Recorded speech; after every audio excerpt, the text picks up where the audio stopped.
Hai Bunda, bagi seorang bunda menerapkan peraturan untuk anak sudah merupakan hal yang lumrah ya.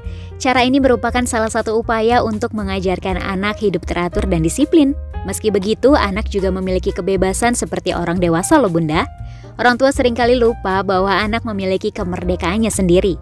Kemerdekaan yang dimaksud mengacu pada bagaimana anak menjalani hidup mereka. Nah sebaliknya, beberapa orang tua justru terlalu memberikan kemerdekaan itu untuk si kecil.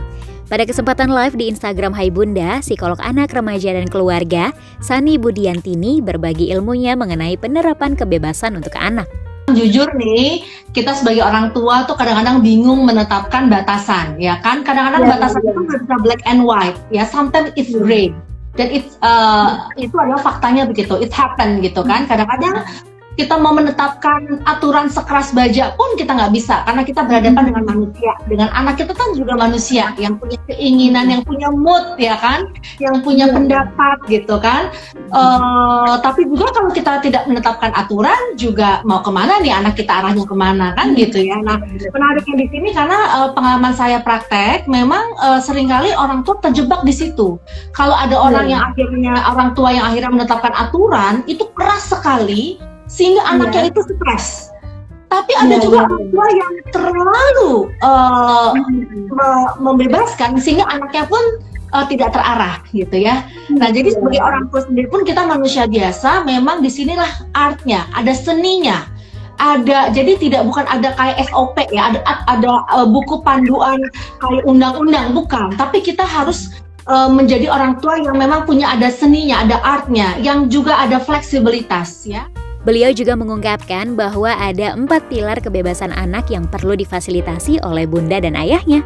Sebenarnya dari UNESCO aja ini sudah ada ditetapkan ada 4 pilar kebebasan pada anak ya. Ini orang tuh harus tahu nih ya.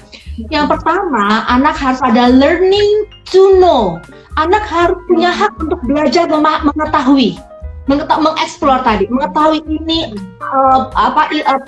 hal-hal yang ada di lingkungan, ilmu dan sebagainya, learning to know. Makanya di sini kita berkewajiban untuk membuat anak bersekolah, karena dia punya hak untuk learning to know. Yang kedua, learning to do. Anak punya hak untuk belajar melakukan sesuatu, ya. Nah di sini juga orang tua kan terkadang juga banyak yang nggak bolehnya, kan gitu ya. Nah, kita nanti belajar. Yang penting learning to do adalah hak anak. Nomor 3, learning to live together.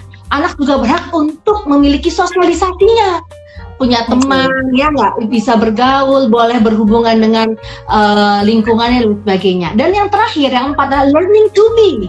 Anak juga punya hak untuk memperbaiki diri. Nah ini, jadi jangan sampai orang tua menjudge anak di awal sehingga anak seakan-akan tidak punya kesempatan atau ruang untuk memperbaiki dirinya, karena anak adalah diberikan waktu untuk learning to be, untuk memperbaiki dirinya lebih baik dari waktu ke waktu. Nah 4 pilar ini orang tua harus paham bahwa itu adalah hak anak yang harus kita fasilitasi.